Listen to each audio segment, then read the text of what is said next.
നമസ്കാരം. മലയാളി വാർത്ത ഇൻസൈഡിലേക്ക് സ്വാഗതം. പ്രതിപക്ഷ നേതാവ് പിണറായി വിജയന്റെ വീട്ടിൽ റെയ്ഡ് നടത്തി മടങ്ങിയ ഇഡി ഉദ്യോഗസ്ഥരെ ആക്രമിച്ച കേസിൽ മുൻ പബ്ലിക് പ്രോസിക്യൂട്ടർ ഗീനാകുമാരി കേസിലെ 9ാം പ്രതി ഹരീഷ് കുമാറിനെ ജാമ്യം വാങ്ങി നൽകിയതെന്തിന്? CPM നേതൃത്വത്തിൽ നടന്ന ഒരു ഗൂഢാലോചനയാണ് ഇതിന് പിന്നിലുള്ളത്. ഒരു പ്രതിക്ക് ജാമ്യം ലഭിച്ചാൽ മറ്റു പ്രതികൾക്ക് ജാമ്യം കിട്ടുമെന്ന ധാരണയിലാണ് CPM ഗീനാകുമാരിയെ ഇറക്കി കളിച്ചത്.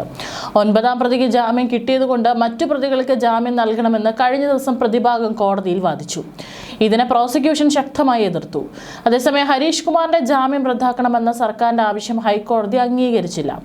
എൻഫോഴ്സ്മെന്റ് ഡയറക്ടറേറ്റ് ഉദ്യോഗസ്ഥരെ ആക്രമിച്ച കേസിലെ പ്രതി 27 ദിവസം ജുഡീഷ്യൽ കസ്റ്റഡിയിൽ ഉണ്ടായിരുന്നപ്പോൾ പോലീസ് എന്ത് ചെയ്തെന്ന ചോദ്യമാണ് ഹൈക്കോടതി ഉയർത്തിയത്.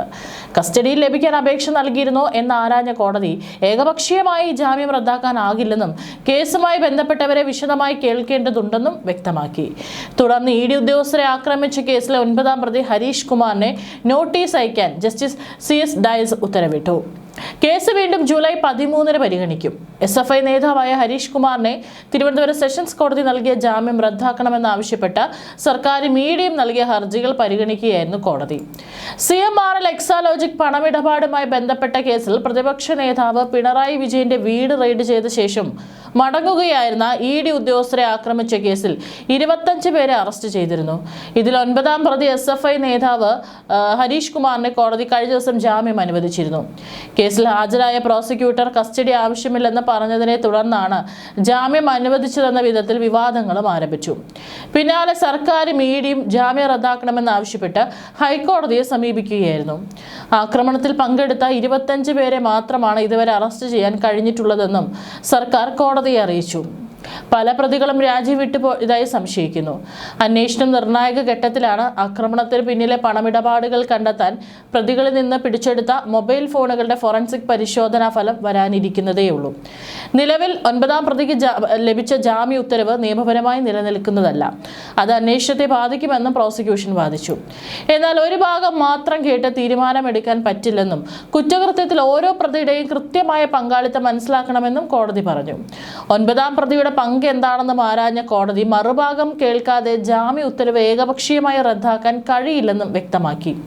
സർക്കാർ നൽകിയ കേസിൽ എതിർകക്ഷിയായ ഹരീഷ് കുമാറിനെ നോട്ടീസ് അയക്കാൻ ഉത്തരവിട്ട കോടതി തൽക്കാലം 2ാം സാക്ഷിയായ മുൻ പ്രോസിക്യൂട്ടർ ഗീനാകുമാരിക്ക് നോട്ടീസ് അയക്കേണ്ടതില്ലെന്ന് നിർദ്ദേശിച്ചു. ഇഡി നൽകിയ ഹർജിയിൽ സർക്കാരിന് മ്യൂസിയം പോലീസ് SHOയ്ക്കും കോടതി നോട്ടീസ് അയച്ചു. 2ാം കക്ഷിയായ ഹരീഷ് കുമാറിന് ആവശ്യമെങ്കിൽ മറുപടി സത്യവാങ്മൂലം സമർപ്പിക്കാം. ഹൈക്കോടതി 9ാം പ്രതിക്ക് അനുകൂലമായി നടത്താത്ത പരാമർശങ്ങൾ ജില്ലാ കോടതിയിലെ വാദത്തെ സ്വാധീനിക്കുമെന്ന കാര്യം ഉറപ്പാണ്. Police special public prosecutor Santhosh കുമാറാണ് കോടതിയിൽ ഗീനാകുമാരിക്കെതിരെ വാദിച്ചത്. മുൻ പബ്ലിക് പ്രോസിക്യൂട്ടർ കോടതിയെ തെറ്റിദ്ധരിപ്പിച്ചതുകൊണ്ടാണ് 9ാം പ്രതി ഹരീഷ് കുമാറിനെ ജാമ്യം ലഭിച്ചതെന്ന് സ്പെഷ്യൽ പബ്ലിക് പ്രോസിക്യൂട്ടർ കോടതിയെ അറിയിച്ചു. ഗീനാകുമാരിയുടെ നടപടി വിവാദമായതിന് പിന്നാലെയാണ് സ്പെഷ്യൽ പബ്ലിക് പ്രോസിക്യൂട്ടറായി സന്തോഷ് കുമാറിനെ നിയമിച്ചത്. CPM Palayam local committee secretary IP Binu അടക്കമുള്ള പ്രതികളുടെ ജാമ്യ ഹർജിയാണ് ജില്ലാ principal sessions judge S Naseera പരിഗണിച്ചത്. ആക്രമണത്തിന്റെ ദൃശ്യങ്ങൾ കോടതി പരിശോധിച്ച ശേഷമേ വാദം പൂർത്തിയാക്കാൻ കഴിയുകയുള്ളൂ എന്ന് സ്പെഷ്യൽ പ്രോസിക്യൂട്ടർ ഹർജി നൽകിയതിനെ തുടർന്ന് തുടർവാദം കേൾക്കുന്നത് മാറ്റി. ജില്ലാ ജഡ്ജിക്ക് മുന്നിൽ ഹൈക്കോടതി നടത്തിയ പരാമർശങ്ങൾ നിലവിലുണ്ട്. ഹൈക്കോടതിയുടെ വാക്കുകൾ ജില്ലാ കോടതികൾക്ക് വേദവാക്യമാണ്. പരിശോധന നടത്താൻ വന്ന സർക്കാർ ഉദ്യോഗസ്ഥരെ ആക്രമിക്കുന്ന കുറ്റം ആര് നടത്തിയാലും അത് ചെറുതായി കാണാൻ കഴിയില്ലെന്നും സ്പെഷ്യൽ പ്രോസിക്യൂട്ടർ വാദിച്ചു. ആക്രമണത്തിൽ ഗൂഢാലോചന ഉണ്ടോ എന്ന് അന്വേഷിക്കണം. അന്വേഷണം പൂർത്തിയായെന്ന് മുൻ പബ്ലിക് പ്രോസിക്യൂട്ടർ ഗീനാകുമാരി പറഞ്ഞത് ശരിയല്ല. പ്രതികൾ നടത്തിയത് ഗൗരവമുള്ള കുറ്റകൃത്യമാണ്. പ്രതികളുടെ ഫോൺ രേഖകൾ ഉൾപ്പെടെ പരിശോധിക്കണം. രാജ്യത്തിന് തന്നെ അപമാനം തോന്നിപ്പിക്കുന്ന ഇത്തരം രാഷ്ട്രീയ നീക്കങ്ങൾ തടയുവാൻ പ്രതികൾക്ക് ജാമ്യം അനുവദിക്കരുത് എന്നും സ്പെഷ്യൽ പ്രോസിക്യൂട്ടർ വാദിച്ചു. വാദം അംഗീകരിക്കാൻ കഴിയില്ലെന്നും SPP പറഞ്ഞു. ആക്രമണം രാഷ്ട്രീയ പ്രേരിതമാണെന്നും പ്രതികൾ കേന്ദ്ര ഏജൻസിയോടുള്ള വിരോധം പ്രകടിപ്പിച്ചതാണെന്നും ഇഡിയുടെ സ്പെഷ്യൽ പബ്ലിക് പ്രോസിക്യൂട്ടർ പറഞ്ഞു. ഇപ്പോൾ ഇത്തരം ആക്രമണം ചെറുതായി കണ്ടാൽ ഭാവിയിൽ ഒരു നേതാവിനെ അറസ്റ്റ് ചെയ്യേണ്ട സാഹചര്യത്തിൽ ഇത് ആവർത്തിക്കപ്പെടുമെന്നും ഇഡി വാദിച്ചു. കേസിൽ 9ാം പ്രതി ആനയറ സ്വദേശി ഹരീഷ് കുമാറിനെ ജാമ്യം ലഭിച്ചതിന് പിന്നാലെയാണ് കൂടുതൽ പ്രതികൾ ജാമ്യ ഹർജിയുമായി കോടതിയെ സമീപിച്ചത്. പ്രതിപക്ഷ നേതാവ് പിണറായി വിജയന്റെ വീട്ടിൽ ഇഡി നടത്തിയ റെയ്ഡിനെതിരെ ഉദ്യോഗസ്ഥരെ ആക്രമിച്ച കേസിൽ പബ്ലിക് പ്രോസിക്യൂട്ടറെ നീക്കിയത് ഏതാനും ദിവസങ്ങൾക്ക് മുമ്പായിരുന്നു. സർക്കാരിന്റെ അസാധാരണ നീക്കമായിരുന്നു ഇത്.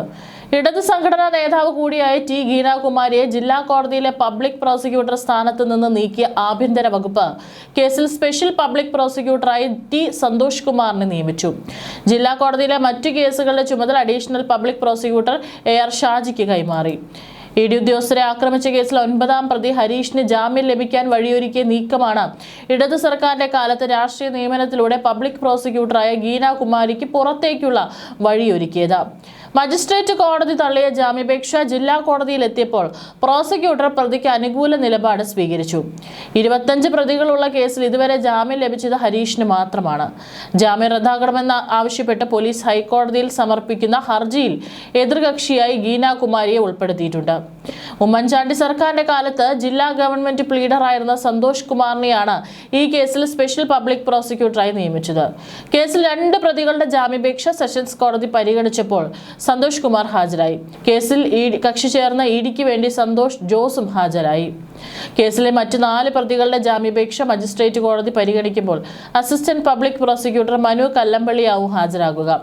മജിസ്ട്രേറ്റ് കോടതിയിൽ ഇതുവരെ പ്രതികൾ സമർപ്പിച്ച മുഴുവൻ ജാമ്യാപേക്ഷകളും തള്ളിയിരുന്നു. അതിനാൽ ഇവിടെ കേസിൽ ഇടപെടേണ്ടതില്ലെന്നാണ് EDയുടെ നിലപാട്. പ്രതിപക്ഷ നേതാവ് പിണറായി വിജയന്റെ വീട്ടിൽ നിന്നും റെയ്ഡ് കഴിഞ്ഞിറങ്ങിയ ED ഉദ്യോഗസ്ഥരെ ആക്രമിച്ച കേസിൽ ED കക്ഷി ചേർന്നതിന് പിന്നിൽ വ്യക്തമായ ലക്ഷ്യമുണ്ട്. കക്ഷി ചേരാനുള്ള EDയുടെ ആവശ്യം തിരുവനന്തപുരം പ്രിൻസിപ്പൽ സെഷൻസ് കോടതി അംഗീകരിക്കുകയായിരുന്നു. പ്രോസിക്യൂഷൻ ഒത്തുകളിയെ തുടർന്ന് കേസിലെ 9ാം പ്രതി ഹരീഷ് കുമാറിനെ കഴിഞ്ഞ ദിവസം കോടതി ജാമ്യം അനുവദിച്ചതോടെയാണ് കേസിൽ കക്ഷി ചേരാൻ ED തീരുമാനിച്ചത്. കേസിൽ മറ്റൊരു പ്രതിയായ ലെനിന്റെ ജാമ്യ ഹർജിയിൽ തങ്ങളുടെ ഭാഗം കേൾക്കണമെന്നും ED ആവശ്യപ്പെട്ടു. ഇതോടെ ജാമ്യ ഹർജി പരിഗണിക്കുന്നത് തിങ്കളാഴ്ചത്തേക്ക് മാറ്റി. അതിനിടെ ഹരീഷ് കുമാറിന്റെ ജാമ്യം റദ്ദാക്കണമെന്ന് പോലീസ് കോടതിയിൽ ആവശ്യപ്പെട്ടു. ജാമ്യത്തെ എതിർത്ത് പോലീസ് നൽകിയ റിപ്പോർട്ട് അവഗണിച്ചാണ് പ്രോസിക്യൂട്ടർ പ്രതിയുടെ കസ്റ്റഡി വേണ്ടെന്ന് വാദിച്ചതെന്നും പോലീസ് കോടതിയെ അറിയിച്ചു.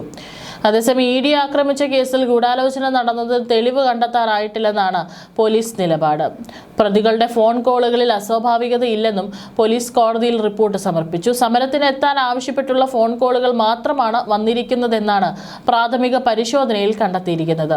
കൂടുതൽ ഫോണുകൾ ശാസ്ത്രീയ പരിശോധനയ്ക്ക് അയക്കും. കേസിൽ 20ലേറെ പേർ ഇനിയും പിടിയിലാകാനുണ്ടെന്നും ഒരാൾ വിദേശത്തേക്ക് കടന്നെന്നും പോലീസ് കോടതിയെ അറിയിച്ചു.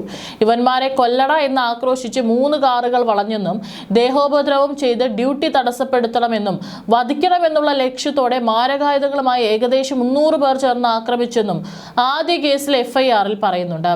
തടയാൻ ശ്രമിച്ച പോലീസ് CRPF ഉദ്യോഗസ്ഥരെ വടിയും കല്ലും ഇഷ്ടികയും ഉപയോഗിച്ച് ആക്രമിച്ചു.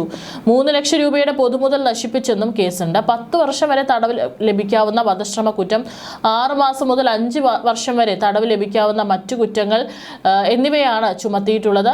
വധശ്രമം ഒഴികെയുള്ള കുറ്റങ്ങൾ പോലീസുകാരനെതിരായ ആക്രമണത്തിലും രജിസ്റ്റർ ചെയ്തിട്ടുണ്ട്. 300ഓളം പേർക്കെതിരെയാണ് പോലീസ് കേസെടുത്തിരിക്കുന്നത്. ഇതിൽ 200 പേരെങ്കിലും അറസ്റ്റ് ചെയ്യാനാണ് പോലീസിന്റെ നീക്കം. ഇതിനുള്ള പട്ടിക പോലീസ് തയ്യാറാക്കി വരികയാണ്. അതേസമയം തന്നെ ED റെയ്ഡിന്റെ കാര്യം അറിഞ്ഞില്ലെന്ന ആഭ്യന്തരമന്ത്രി രമേശ് ചെന്നിത്തലയുടെ പരസ്യ പ്രസ്താവനയും പോലീസിനെ ഗുണമായി ഭവിച്ചിട്ടുണ്ടായിരുന്നു. കാരണം ഇക്കാര്യത്തിൽ പോലീസും CPM തമ്മിൽ ധാരണയിലാണ് നീങ്ങിയതെന്ന വാർത്തകൾ പുറത്തു വന്നു. കന്റോൺമെന്റിൽ ഉൾപ്പെടെ പ്രവർത്തിക്കുന്നത് CPMന്റെ വിശ്വസ്തരായ ഉദ്യോഗസ്ഥരാണ്. തമ്പാനൂരിലും സ്ഥിതി വ്യത്യസ്തമല്ല. സർക്കാർ മെല്ലെപ്പോക്ക് നയം സ്വീകരിച്ചതോടെയാണ് EDക്കെതിരായ ആക്രമണം കണ്ട് പോലീസ് മാറി നിന്നത്. ശക്തിയായി പ്രതിരോധിച്ചിരുന്നുവെങ്കിൽ കേന്ദ്ര ഉദ്യോഗസ്ഥർക്ക് ഇത്തരമൊരു അപമാനം ഉണ്ടാകുമായിരുന്നില്ല. അതിനുള്ള സാഹചര്യം സർക്കാർ തന്നെ ഒരുക്കിയില്ലെന്ന് പറയുന്നതാവും ശരി. പറ്റുമെങ്കിൽ CPMന് ഒരു പണി ഇരിക്കട്ടെ എന്ന് സർക്കാർ കരുതി കാണും. നിരാലംബരായ കുറെ സാധാരണ CPM പ്രവർത്തകർ കേസിൽ പ്രതിയായതോടെയാണ് ആക്രമണ ഗൂഢാലോചനയിലേക്ക് തിരിയാൻ EDയെ പ്രേരിപ്പിച്ചത്. പാർട്ടിയുടെ നിർദ്ദേശാനുസരണം കുറ്റകൃത്യത്തിൽ ഏർപ്പെട്ടവരിൽ നിന്നും കൃത്യമായ വിവരങ്ങൾ ED ശേഖരിച്ചു. ഏതെല്ലാം നേതാക്കളുടെ നിർദ്ദേശാനുസരണമാണ് ആക്രമണം നടന്നതെന്ന വ്യക്തമായ നിഗമനത്തിന്റെ അടിസ്ഥാനത്തിലാണ് ED മുന്നോട്ട് പോകുന്നത്. മൊഴിയിലുള്ള നേതാക്കളെല്ലാം ഏതായാലും പ്രതികളാകും. സംഭവത്തിൽ CBI അന്വേഷണം വേണമെന്ന ആവശ്യം ഹൈക്കോടതി നിരാകരിച്ചിട്ടുണ്ട്. കേസുമായി ബന്ധപ്പെട്ട് ഈ ഘട്ടത്തിൽ CBI അന്വേഷണം ആവശ്യമില്ലെന്ന് വിലയിരുത്തി chief justice Soumen Sen justice Syamkumar VM ഇത് സംബന്ധിച്ച് ഹർജി തീർപ്പാക്കി. അന്വേഷണം സംബന്ധിച്ച് സർക്കാർ ഹൈക്കോടതിയിൽ റിപ്പോർട്ട് നൽകിയിരുന്നു. കേസുമായി ബന്ധപ്പെട്ട് 25ഓളം പേർ അറസ്റ്റിലാവുകയും ചെയ്തിരുന്നു. ഇതിനിടെയാണ് EDക്കെതിരെ നടന്ന ആക്രമണം CBI അന്വേഷിക്കണമെന്നാവശ്യപ്പെട്ട് കണ്ണൂർ സ്വദേശി പൊതു താൽപര്യ ഹർജിയുമായി ഹൈക്കോടതിയെ സമീപിച്ചത്. സംഭവം നടന്നിട്ട് 10 ദിവസം പോലും തികഞ്ഞിട്ടില്ലെന്ന് നേരത്തെ കേസ് പരിഗണിച്ചപ്പോൾ ചീഫ് ജസ്റ്റിസ് ചൂണ്ടിക്കാട്ടിയിരുന്നു. പോലീസ് ഇതുവരെ സ്വീകരിച്ച നടപടികളെക്കുറിച്ച് വിശദമായ സത്യവാങ്മൂലം സമർപ്പിക്കാനും കോടതി സർക്കാരിന് നിർദ്ദേശം നൽകിയിരുന്നു. തുടർന്ന് കഴിഞ്ഞ ദിവസം അന്വേഷണ പുരോഗതി സംബന്ധിച്ച റിപ്പോർട്ട് സർക്കാർ കോടതിയിൽ സമർപ്പിച്ചു. മെയ് 27-നാണ് പിണറായി വിജയന്റെ വസതിയിൽ പരിശോധന നടത്തിയ ശേഷം മടങ്ങുകയായിരുന്ന ED ഉദ്യോഗസ്ഥർക്ക് നേരെ ആക്രമണമുണ്ടായത്. ഏതായാലും ഗീനാകുമാരിയുടെ നീക്കം സർക്കാർ പൊളിച്ചില്ലായിരുന്നുവെങ്കിൽ മുഴുവൻ പ്രതികളും നിഷ്പ്രയാസം ഇറങ്ങിപ്പോകുമായിരുന്നു. ഇക്കാര്യം മുൻകൂട്ടി കണ്ടാണ് സർക്കാർ കളിച്ചത്.